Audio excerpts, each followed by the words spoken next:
biscuits and crows. Wait, is this mine or yours? This was yours. Okay, pass me my coffee cup. Which one? The nice one, obviously. So the toucan. The toucan is empty. Shut up. So you don't want the coffee cup with the coffee in it? Stop talking.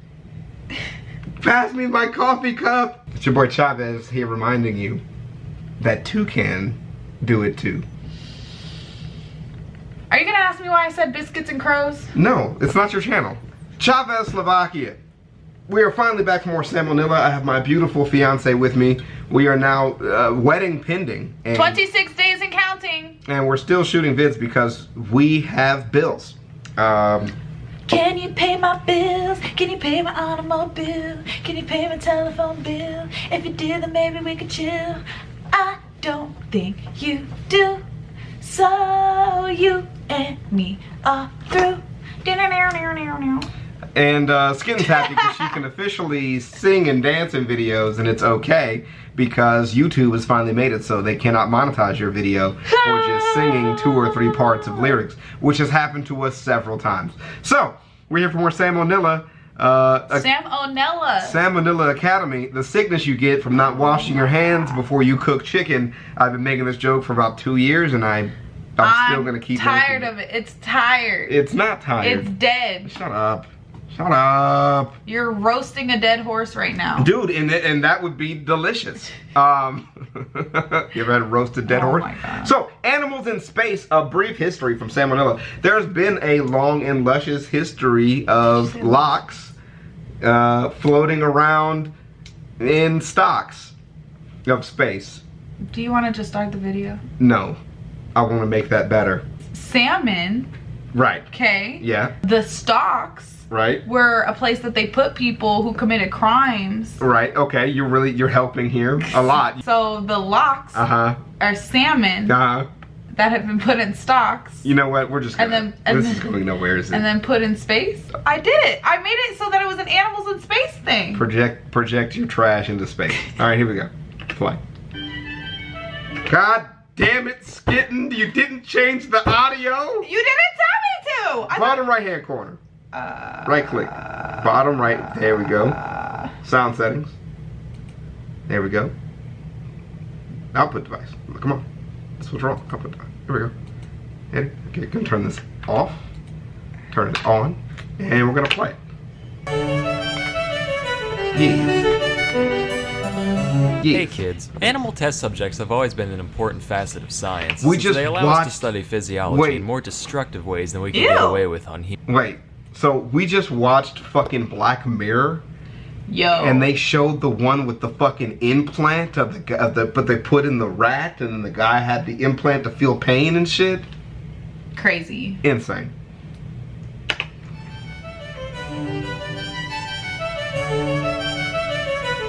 God, I love learning about diseases. Hey kids, animal test subjects have always been an important facet of science, since they allow us to study physiology in more destructive ways than we could get away with. Top left one is what you need to see too. It's fucking great. Disgusting. So it should come as no surprise that, over the years, there's been a lot of creatures haphazardly thrown at the cosmos against their will. Here's a bunch of smelly animals that achieved more in their short lives than you ever will. Quick disclaimer, this is by no means a comprehensive list, not even close. We'd be here all day if it was. More so just a highlight reel of the ones I found the most interesting. Why have we sent so many animals into space? Because it's better than sending people first, because they can't talk about their feelings. I want to see PETA boycott NASA. PETA 100% boycotts anything. I want to see the battle of the acronyms. Those are the ones you want to see the battle of? PETA, like, can you imagine? Like, you gotta put it up on screen, right? PETA, right? Put it up all dramatic, like PETA.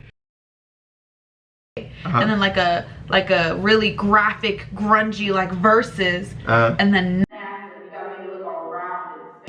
I'm literally not gonna do that. So the Great Zoo in the Sky was first founded in 1947 when the US launched a craft containing a bunch of fruit flies 6 to 8 miles into the air in order to see what kind of horrible mutants would get made from all the cosmic radiation up there. Unfortunately, they were totally fine, so the Earth was like, hey, living things can go into space and not die instantly, supple. And the next year they decided to send up a rhesus macaque named Albert, which it seems kind of like jumping the gun to go from barely alive specks to basically a person in one step. If it were me, I would have thrown like a frog or a gerbil in between there, but whatever, I'm no cosmopolitan. Oh my anyway, God. Albert died of suffocation on the way up and never really made it to space alive. Fun fact, this rocket was actually a V-2 missile stolen from the Germans after World War II. Fun fact. So just in case any of you have any sympathy for those Nazi characters, they're technically responsible for the death of a poor innocent space monkey. Right. Pretty condemning if you ask me. But I guess the US felt pretty bad about it, so they decided to deal with their grief by naming the next monkey Albert II. Wow. Pretty unhealthy coping mechanism according to my shrink, but she also thinks Punk is dead, so what does she know? This Albert actually made it into space alive through a grand effort incorporating all the incredible cutting-edge technology that the atomic era had to offer. And after all that, they goofed on the parachute, so Albert II turned into a fine red mist on impact. Oh my God. Oh my, bro, never mind. So you're basically having me watch animal torture porn. I'm sorry, dude. That's what you're Which having just me goes do. to I'm prove sorry. the age-old adage: you can lead a monkey to space, but you can't make him land. Yeah, There were a yeah. few more Alberts after this. Albert III fucking exploded. Come Albert on. IV made it up, but he had another tissue paper parachute what don't work for heck, so he's out. Albert V, yet again, bad shoot, liquefied on impact. Why don't we just practice landing first? Why are we sending things up before we can land? Landing? Why don't they have somebody who can make a good parachute? You're NASA. You're telling me, you're fucking telling me you can make a fucking space shuttle that goes into space and launches the fucking Mars rover or however the fuck they got that shit over there, but you can't make a parachute. These are two different timelines you're yelling about here. I'm just saying, when I was a kid, I made a parachute out of plastic bags.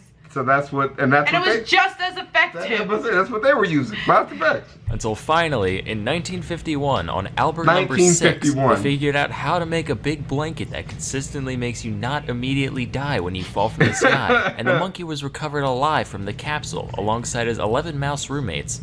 Of course, he died 2 hours later, but hey, still counts. Earlier that same year, Russia launched Stop. two little pupniks named Tsigan and Dzik, both of whom came back unharmed. These two were the first vertebrates to ever leave Earth and come back alive. Then in 57, the Reds snagged another achievement by putting the first living thing into orbit, besides the bacteria clinging to Sputnik 1, but they're losers, we don't talk about them. Specifically, they launched one brave and daring dog from the streets of Moscow. Puppy. Probably the most famous animal to ever go into space. You know its name well. That dog is, of course, Airbud. Unlike Shut those other the guys fuck we up. talked about, Laika was never planned to be recovered intact, since we barely knew how to put something into orbit by this time, let alone bring it back. But they still wanted to make sure she stayed alive long enough to at least reach space. So before the mission, they put her through the most rigorous canine space camp that Russia had to offer, throwing her in a centrifuge for a Shut while to get her up. used to G-force, making her cage progressively smaller to get her used to cramped spaces, which made her just not shit anymore at all, but that's a different story. They also switched her diet to a special high nutrition gel that she would have eaten after takeoff, you know, had her brain not crapped out from overheating within the first few hours. In 59, the US strapped 2 monkeys to the He nose just moves on. He is a savage. cone of a Jupiter missile and actually got him back alive afterwards, which is crazy mostly because these things withstood 38 Gs of acceleration. For context, that's the force that makes even trained pilots lose Why- consciousness times 4, or this thing times 12. Why didn't we just do it better?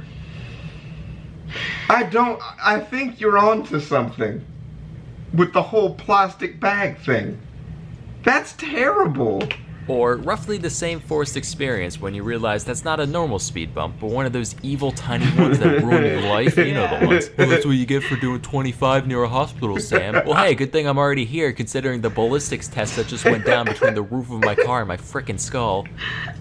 Jesus. So in 61, we Jesus. graduated from monkeys to great apes, sending Oh, up okay. a chimpanzee named Ham. Remember Ham. Space Chimps? Yeah, it was that. Frame for frame. Andy Samberg and all. What's special about Ham Wait, is why that he was was that the actually picture of trained to Andy pull Samberg? levers and slap buttons while up in the ship, being rewarded banana pellets for completing tasks and getting his feet tased whenever he messed up. Sounds like a cartoon, I know, but I promise it's for real. Meanwhile, the Soviets were busy putting a big, bald, smart ape into orbit. No big deal. France saw the US and Russia sending up monkeys and dogs and felt left out, so in 63, they launched a cat into Ew. space, and were like, yeah, that's cool and unique. I'm one of the popular kids now. In 68, the Soviets Soviets saw the rabbit making rice cakes on the moon and said, how about a tortoise for that hare, launching 2 of them into deep space, all the way around the moon and back to Earth, where they were recovered alive after their capsule landed in the ocean. Kinda cheating when you are your own crash suit, but an impressive feat regardless. In 73, we put mummy chogs in space. What's a mummy chog? It's one of these things. Like a fish, but real rough and tumble. Tolerates low oxygen, weird pressure, high salinity, dishwasher safe, Energy Star rated, you name it, sister. At first they could only swim in circles, but after a couple weeks, they actually adapted to zero G and figured out how to maneuver properly. That's Even more really cool, interesting, actually. we also brought mummy chog eggs. And when these hatched, the little mummy choglets knew how to swim in zero G immediately. Kinda spooky, honestly. That same mission That's also really sent cool. up some spiders who managed to spin some webs. Trash webs, mind Oh, you, I but remember hey, that they one. managed. In 78, the Muppet Show aired Pigs in Space for the We first sent a time. pig In in- 85, we cut off the Oh, arms okay. of a bunch of newts and sent them up to see if they grow back the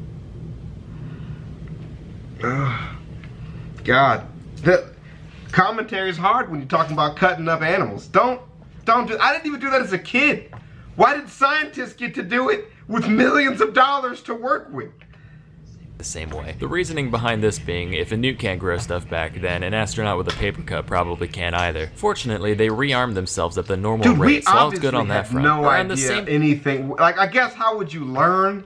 But we literally knew nothing. Did we need to know? Did we need to know? We're not gonna live in space ever. We're It's never not gonna make happen. it. The Earth will be dead before we make it into fucking space, yo. NASA actually had talks with Sesame Street about sending Big Bird up on the space shuttle as a publicity stunt. This is real. The plan ultimately fell through after they realized Big Bird is fucking giant and unwieldy at all times, literally the worst possible choice for a celebrity cameo on a space shuttle. So instead they sent a school teacher in his place. And then the Challenger fucking exploded. Let me reiterate. Is that you knew about that? I didn't even know that.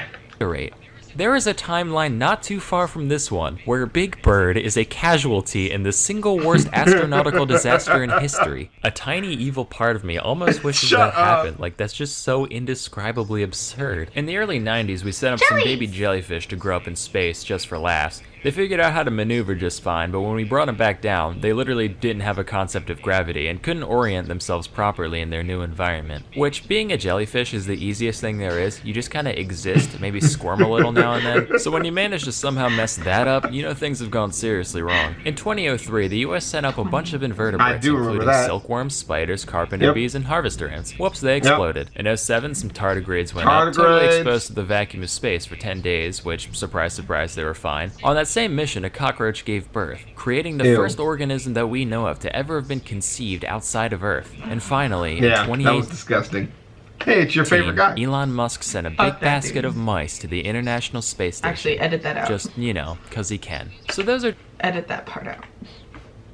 been conceived outside of Earth. And finally, in 2018, Elon Musk sent a big basket of mice to the International Space Station. Mice? Just, you know, because he can. So those are just a handful of God's creatures who got to experience the majesty of not knowing up from down. Okay. I'm Well- very upset. I think I want to go vegan now. Oh, really? Okay? No. Yeah. Never. It'll save the Amazon as well if you go vegan. Right. That's what Twitter told me. And the Arctic. And the Arctic. And the Antarctic. And animals from space. Right. Because we do all of these things because we're all not vegan, says the internet. So I'm gonna go buy a burger, but it'll be the last one that I get because I want to save the earth. And we gotta go to Popeyes, even though they vote for Trump, but they got a great chicken No, sandwich. not Popeyes. Only Chick-fil-A. Oh, Chick-fil-A. And Wendy's.